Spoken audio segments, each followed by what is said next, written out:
aujourd'hui je vous retrouve pour une vidéo book haul. Donc il y a certains livres que j'ai achetés de moi-même et le reste ce sont des livres que je vous ai demandé de choisir sur Instagram. C'est pour ça que c'est très important de me suivre sur Instagram. C'est parce que de temps en temps je vous demande pendant 3 mois d'affilée de choisir mes prochains achats et du coup on va découvrir ça maintenant. Très heureuse, j'ai acheté Yardam de Aurélie Wallenstein. Donc c'est le 3e livre que j'ai de cette autrice. Et c'est le 3e que je n'ai toujours pas lu, voilà, donc il va rejoindre ma pile à lire avec les 2 autres.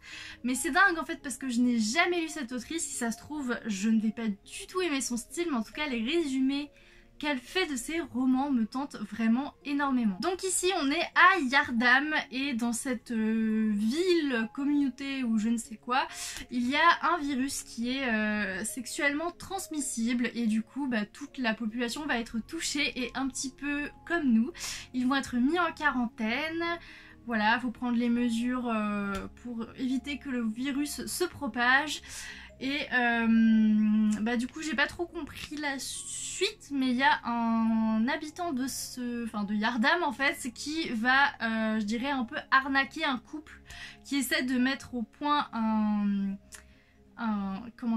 antidote pour soigner ce virus. Donc voilà, je pense qu'on est pile poil dans la période pour lire ce livre-là. C'est une énorme pavasse, ça me fait très peur, mais ça me tente aussi énormément. Donc je ne sais pas quand je vais le lire, mais en tout cas, je suis super heureuse de l'avoir dans ma pile à lire. Ensuite, vous avez choisi Morgane de Ferte et Kansara.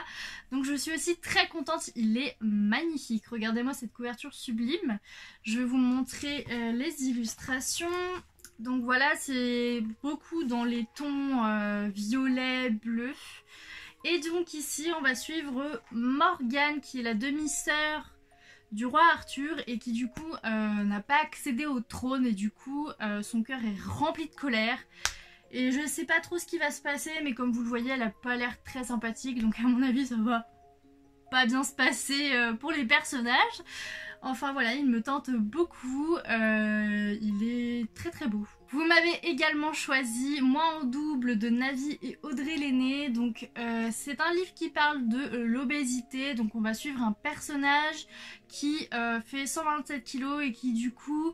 je sais pas trop comment interpréter le résumé, mais de ce que je comprends, c'est une femme qui essaie d'accepter ses formes et qui malgré tout a quand même du mal parce que l'obésité c'est très mal vu dans notre société, c'est pas beau, c'est machin, c'est ci, c'est machin.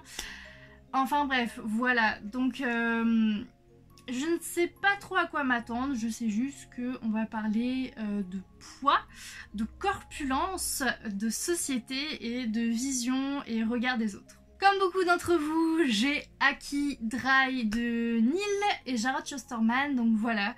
Je le présente également sur ma chaîne, voilà, comme un petit peu tout le monde, puisque tout le monde avait l'air tenté par ce livre.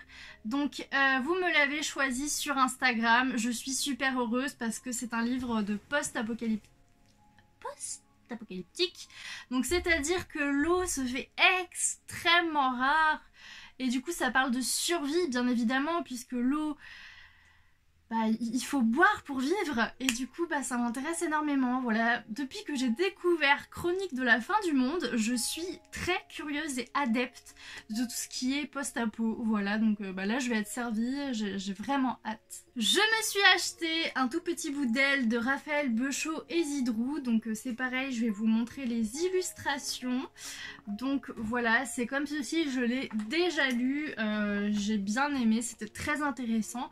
Donc c'est un livre qui va parler des mutilations des femmes, donc c'est-à-dire les traditions dans certains pays où du coup on mutile le clitoris des femmes et ça nous explique un petit peu le processus, le procédé et la vision que l'on peut en avoir, et ça passe aussi un message vis-à-vis de ça. J'ai reçu grâce aux éditions Magic Mirror donc Tant que vole la poussière de Cameron Valciano, je n'arrive jamais à dire le nom de famille. Donc c'est une réécriture de Peter Pan où on suit essentiellement Wendy et le capitaine Hook. Donc c'est beaucoup plus sombre, beaucoup plus adulte, beaucoup plus recherché, avec des thèmes qui sont d'actualité, donc tout ce qui est LGBTQ+, donc tout ce qui est féminisme, ce qui concerne Peter Pan qui a un côté extrêmement sombre. Donc c'est vraiment un conte très adulte, remis au goût du jour, qui est vraiment très intéressant et du coup qui nous fait passer des messages qui nous donnent conscience en fait de beaucoup de choses. Vous m'avez choisi La fille sans nom de Maëlle Fierpied, donc j'adore la couverture, je ne sais pas si vous allez voir. C'est plein de dorures, elle est magnifique. Donc ici, j'arrête pas de dire Isui. Donc ici, on va suivre une jeune fille qui du coup signe un contrat sur un bateau. Et en fait, elle pensait simplement trouver un job et finalement, elle va finir esclave et du coup, elle va fuir, elle va fuguer cette vie dont elle ne veut pas et c'est complètement normal. Et je pense qu'elle va chercher la quête de la liberté, du bonheur et du coup, il y a écrit qu'elle allait affronter plein de dangers. J'ai acheté le premier tome de Harmonie, donc Memento de Mathieu Rennes. Donc je vous montre les illustrations.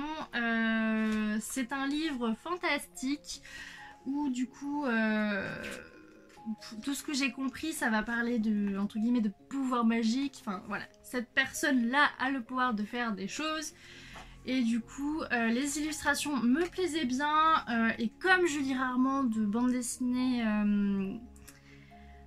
fantastique en fait, parce que c'est pas trop mon truc, et bah là pour une fois ça me parlait bien, ça m'inspire beaucoup, donc je suis très intriguée.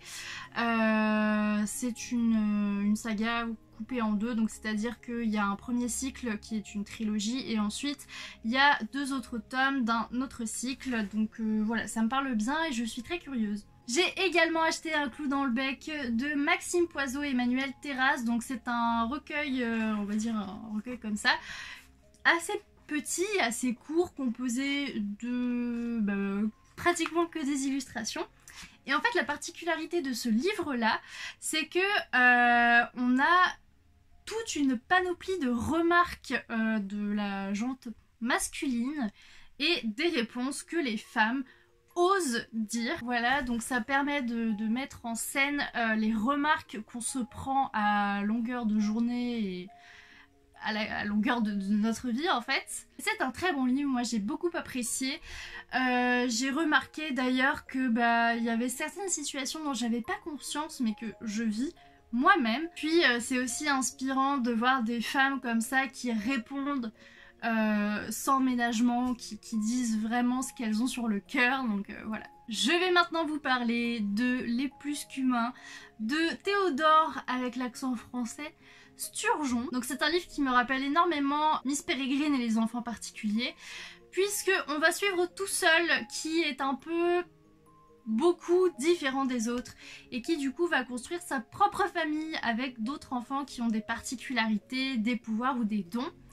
Et là où ça me rappelle énormément Miss Peregrine en fait, c'est que les enfants dont, qui sont cités dans le résumé, eh bien ils ont à peu près les mêmes pouvoirs, je trouve, les mêmes dons que dans Miss Peregrine et les enfants particuliers, puisqu'il y en a un qui l'évite, il y a 2 jumeaux qui font je ne sais plus quoi, il y en a un autre, je sais plus ce qu'il fait, mais c'est assez ressemblant, donc voilà, je n'ai pas du tout lu la saga de Miss Peregrine.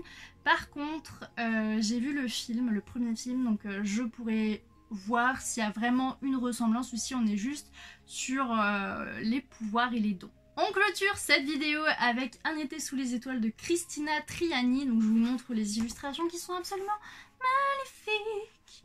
C'est trop beau, je sais pas, j'adore le style, je trouve ça magnifique et surtout la couverture qui est divine. Donc on va suivre Olivia qui part en vacances dans sa famille et puis elle retrouve ses amis de vacances. Et Olivia, ce qu'elle aime par-dessus tout, ce sont les aliens. Voilà, elle rêve d'en rencontrer un, elle est persuadée que ça existe et du coup elle n'était pas prête mais finalement elle va en rencontrer un qu'elle connaît plutôt bien. Voilà, c'était un tout petit book haul, j'espère que ça vous aura plu quand même. J'étais pas très concentrée, c'était un petit peu dur parce que j'ai des boutons moustiques qui qui me prennent toute mon attention et toute mon énergie. Voilà, j'ai aussi décidé volontairement de ne pas vous présenter les BD que j'ai pris dans le cadre des 48 heures BD parce que je trouve ça long et que j'en vois pas forcément l'utilité puisque vous les avez vus globalement sur beaucoup de chaînes. Donc voilà, j'espère que ça vous a plu, je vous fais des bisous, à la semaine prochaine.